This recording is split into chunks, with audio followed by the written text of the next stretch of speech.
नमस्कार दोस्तों, मैं हूं चंद्रशेखर तिवारी और आप देख रहे हैं आपका अपना YouTube channel just chill entertainment. आज हम बात करेंगे इंडी गठबंधन के दो ऐसे नेताओं के बारे में जो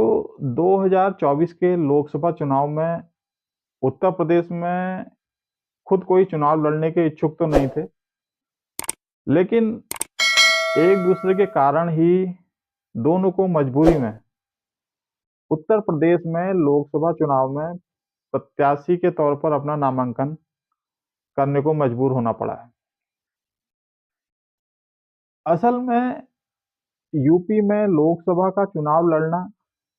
अखिलेश यादव और राहुल गांधी दोनों के लिए ही एक मजबूरी का सबब बन गया है, क्योंकि जिस उत्तर प्रदेश में इंडी गठबंधन बनाने के बाद अखिलेश यादव अपनी चुनावी रैलियों में जोर शोर से कह रहे थे कि यूपी में 80 सीटें इंडी गठबंधन को जिताओ, बीजेपी हटाओ, सपा को जिताओ, देश बचाओ। लेकिन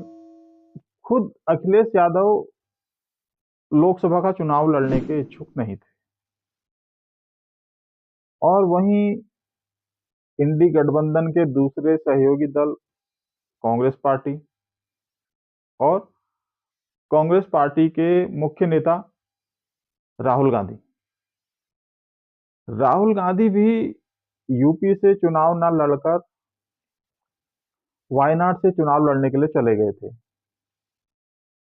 ये वही राहुल गांधी हैं जो अपनी चुनावी रैलियों में जनता के सामने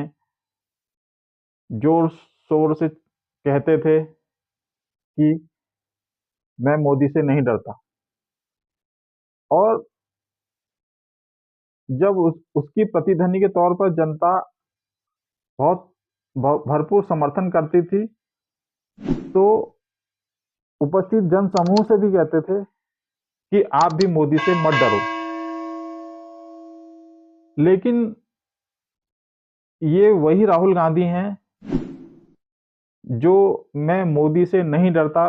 कहने वाले राहुल गांधी भी उत्तर प्रदेश की अपनी पुश्तैनी सीट कह लीजिए या विरासत समझी जाने वाली सीट कह लीजिए, अपनी पुश्तैनी सीट अमेठी की जो इनकी लोकसभा की सीट है, अमेठी से भी लोकसभा का चुनाव लड़ने की हिम्मत नहीं जुटा पाए। और तमाम राजनीतिक घटनाक्रमों के चलते हुए जब जनता के बीच में सुगबुगाहट हुई कि इंडी गठबंधन के दोनों सर्वोच्च नेताओं में से कोई भी नेता यूपी में चुनाव लड़ने का ही इच्छुक नहीं है, तब समाजवादी पार्टी के कार्यकर्ताओं और नेताओं ने अखिलेश यादव को यह समझाया कि जब सपा का सुप्रीमो या समाजवादी पार्टी का सर्वोच्च नेता ही यूपी में चुनाव नहीं लड़ेगा, तो जनता के मन में यह सवाल उठना स्वाभाविक है कि जब अखिलेश यादव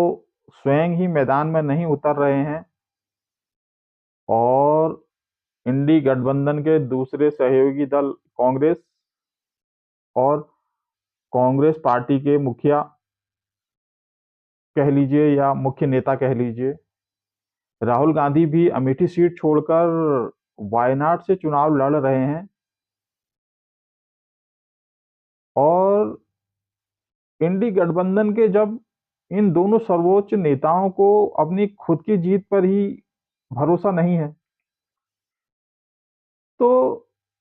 अखिलेश यादव और राहुल गांधी किस आधार पर यूपी में 80 सीट जीतने की बात कर रहे हैं या 80 सीट जीतने का दावा कर रहे हैं। और समाजवादी पार्टी और कांग्रेस पार्टी का मुख्य वोट बैंक भी उनकी इस बात पर क्यों विश्वास करेगा। इसी वोट बैंक कह लीजिए या मतदाता कह लीजिए, इसी वोट बैंक और मतदाताओं का भरोसा जीतने के लिए ही अखिलेश यादव को यूपी में कन्नौज की सीट पर और राहुल गांधी को अमेठी सीट छोड़कर रायबरेली सीट पर अपना नामांकन करना पड़ा है। इन तमाम राजनीतिक घटनाक्रम का एक दूसरा पहलू यह है कि जब अखिलेश यादव ने कन्नौज से अपना नामांकन कर दिया तो राहुल गांधी को भी अमेठी सीट से चुनाव न लड़कर रायबरेली से चुनाव लड़ने के लिए मजबूर होना पड़ा है। और उनकी इस मजबूरी के पीछे मुख्य कारण यह है कि यदि अखिलेश यादव के यूपी में चुनाव लड़ने के कारण यदि कहीं यूपी का मतदाता अखिलेश यादव को इंडी गठबंधन के एक बहादुर नेता के रूप में स्वीकार कर ले या कांग्रेस पार्टी का जो मतदाता है वो यह सोचे कि यूपी में नरेंद्र मोदी को चुनौती देने वाले एकमात्र नेता अखिलेश यादव ही हैं, तो कांग्रेस को इस बात की चिंता हुई कि कहीं यूपी का तमाम मतदाता या जो कांग्रेस का वोट बैंक है वह अखिलेश यादव को ही एक मोदी के सामने चुनौती पेश करने वाले नेता के रूप में ना देखने लगे और अखिलेश यादव की एक बहादुर नेता के रूप में छवि स्थापित ना हो पाए। और कांग्रेस को यह डर सताने लगा कि अखिलेश यादव की छवि मजबूत होने की वजह से राहुल गांधी की छवि पर और कांग्रेस के कार्यकर्ताओं और मतदाताओं के बीच एक नकारात्मक असर न पड़ पाए। यही दो मुख्य कारण हैं जिनके कारण अखिलेश यादव और राहुल गांधी को ना चाहते हुए भी यूपी से लोकसभा का चुनाव लड़ना पड़ रहा है। इसमें पहला प्रमुख कारण यह है कि राहुल गांधी का यूपी छोड़कर वायनाड से चुनाव लड़ने के कारण अखिलेश को इंडी गठबंधन का प्रतिनिधित्व करते हुए ना चाहते हुए भी कन्नौज से चुनाव लड़ना पड़ रहा है। और वहीं इसका दूसरा कारण इसी के प्रत्युत्तर में कह लीजिए या प्रतिक्रियात्मक तौर पर कह लीजिए, इसका दूसरा कारण यह है कि अखिलेश यादव के चुनाव लड़ने के कारण